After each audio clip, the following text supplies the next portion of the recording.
These are the Callaway AI Smoke Irons for 2024. We've got Callaway AI Smoke, Callaway AI Smoke Max Fast, and the Callaway AI Smoke HL. Now the first ones I'm hitting are the AI Smoke, and we've got basically a multi-construction head. We've got like an insert here that's a different material. This is nice and soft on the inside, so it absorbs some of the shock from the strike. On the back of the face, we've got different thicknesses here that allow for different ball speeds off different areas of the club face, just to maintain flight when we don't quite get it in the middle. You see this foam material here, it's quite squishy. Get my thumb to dig into there, it's got quite a bit of buoyancy to it. Then there's also like a weight in the back here that goes into that toe area, so we've got a nice heavy weight there, so when we hit it off center there's more mass to stop it from twisting. Now for all of the AI Smoke irons, this variable face thickness here, this AI generated thickness changes from club to club. So each iron is individually built to get the most out of each individual stick. These bits change, this bit changes, the weight on here changes to a different shape for each club. So that one there's for demonstration. This is the actual club. So I'm hitting golf balls here with the Callaway Chrome Tour X, which is a higher spinning golf ball. And I'm not quite giving these shots everything I've got, just to try and replicate the golfer that's going to use them a little bit more. Also, I've hurt my knuckle, and where my finger goes here on my grip, it digs into that knuckle, so I've changed my grip a little bit. I'm swinging it a bit slower, so there'll be the odd shot that's a little bit weird. When we look down at the Callaway AI Smoke Iron, we haven't got much in the way of offset. This is fairly slim here. This is quite thin at the top edge there, and it's not a massive head, it's quite slick. It looks pretty good behind the ball. If you're going from like a set of blades and you're going up to something that's a bit more forgiving, give these a try because they do look quite nice behind the ball for that golfer that's used to a smaller head. I kind of see these clubs as being really good for that low handicapper that's maybe getting a little bit slower and just wants a little bit of help without going big and chunky. They're fast off the face, a little bit left there.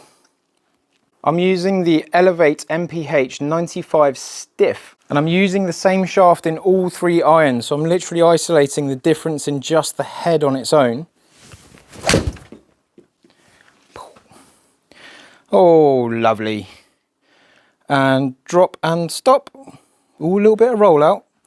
These clubs do spin less than other more bladed, slicker, smaller headed clubs. Part of the reason they spin less is to make the ball go that little bit further. So golf ball choice can be a little bit sensitive to this as well. I tend to kind of match both up at the same time. Now that higher spinning Chrome Tour X golf ball is a good way of balancing that out for me. But we'll see how the spin rates go between the three heads, because that's quite an important factor for when you're trying to get the ball to stop and land and control on the greens. But all in all, I really like these heads.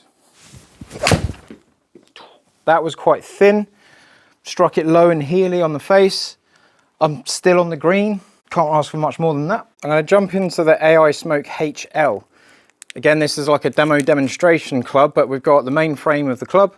We come into here, we've got a nice big tungsten weight in there again, so when we hit it off the toe, it stops it from deflecting, stops it from losing energy on the shot. Same sort of like material here, there's just a bit more of it, but that absorbs some of the shock from impact right behind the face. And on the face again, we've got this sort of like design on the back end of it where we've got thicknesses in different places just to assist that ball speed when we don't quite get it in the middle. And it's really quite impressive how heavy that weight actually is. It's got quite a lot of weight to it. Again, we put this on the same shaft, we click the demo head on. Now you won't ever actually see that weight on the inside, but we've got a bit of a design on here just to exaggerate and show you where that weight is. So when you see this discolored bit here, it's to show you that inside there's a nice heavy bit there to stop the head from twisting. Well, to reduce the head from twisting, it's not going to stop it. That feels very, very easy off the face. That's quite impressive how much easier that is. So straight away we've got more height and we've got the ball flying over to the left hand side a bit easier. On this HL version we've got a bit more offset here, so this sticks out just that little bit more. The head's a little bit chunkier, it's a little bit thicker on the top line, it's a little bit more rounded, but it still looks pretty good behind the ball. So I'd go as far as to say that this does encourage higher lefter shots.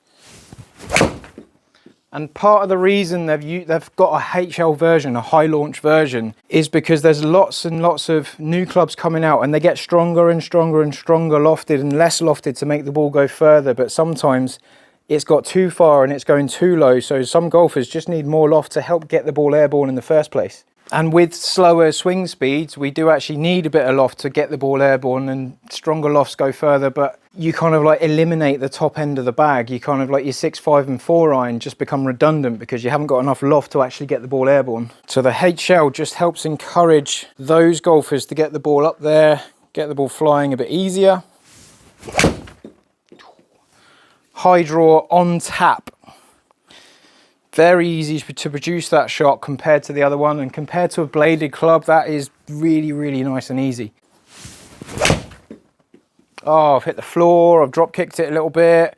I've still got most of my shot happening. I'm still fairly close to the green. Nice forgiving head. Now we click in the AI Smoke Max Fast. Similar design, similar construction to the HL, just not high lofted. Similar looks behind the ball. Again, we've got that little bit more offset, so similar. Bit more rounded in the head compared to the AI Smoke.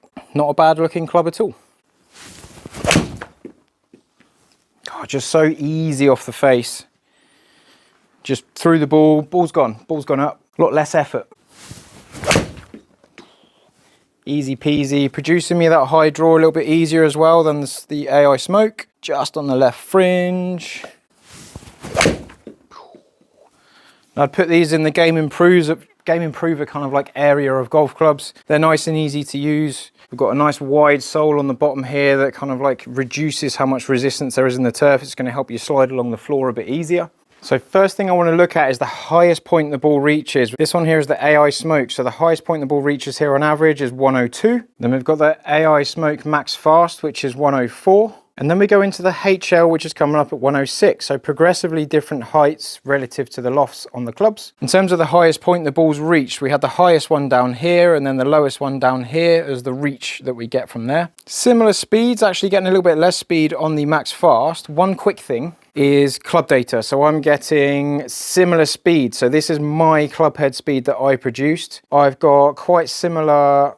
Ooh, interesting. I'm more into out in terms of my direction with the Max Fast and the Max Fast HL. That could be to do with the offset maybe. I don't know if that influences swing path, but on here it has changed by a whole degree between the two. Cool, 3. Angle of attack, pretty similar. I'm getting down on the ball in the same way, 4.8, 5.0, 5.0. So my dynamics are fairly routine. Across all those shots, I've got progressively more spin. We've got most spin here with the Max Fast HL. Again, some golfers need this. Some golfers don't spin the ball enough to elevate the ball. I've got another video on iron fitting in terms of what you're looking for in flight, which I can put in the description. If someone launches the ball at 3.5 or 4,000 spin with an iron, that is not enough to be able to hit your 6, 5 and 4 iron. It makes them a bit redundant because with those, they've got even lower spin and they drop too quick. If we're getting that, we need to get more spin. We go into the HL, we get more spin, we make the 6, 5 and 4 iron a bit more available. Yardage is pretty similar between the 3. I think my striking was just slightly not quite as good on the Max Fast, that's okay. But 177, 174, 179, progressively more spin, slight differences in distance. Variation between the distance is 4 yards of variation, 2 yards and 2 yards, so they were quite consistent. That was a bit more spread. We can see that up here as well. We've got tight, tight, bit more spread. But the Max Fast and the HL do lean to that left-hand side. They do encourage a bit more draw. Like with the Max Fast HL, the high launch club, I got 1100 of draw spin. With the Max Fast, I got 937 of draw spin, so I get more draw spin on the Max HL. And then when I'm in the AI Smoke, I get less draw spin. I'm down to 573 average, so I don't get as much help to reduce a slice reducer curve to the right. This is more neutral. The Max Fast and the HL have a bit more draw bias to them. But loads of technology in these golf clubs, they are very good. At the minute, there is an offer right now in 2024 in June, where you buy 7 irons for the price of 6 in the UK. If you're interested in that deal, get in touch in the comments or find me on Instagram, Wholesale Golf. If you were going to buy a set online anyway, maybe come and get them through me because, you know, you support someone like you know. Or indeed, if you're quite local to Milton Keynes, Newport Pagnell in the UK, get in touch again. I can help you with a fitting if you're looking for a good fitting on these irons to see if you can get the most out of them for yourself. So I hope you enjoyed that. Go and give them a go if you get the chance, and I'll see you on the next video.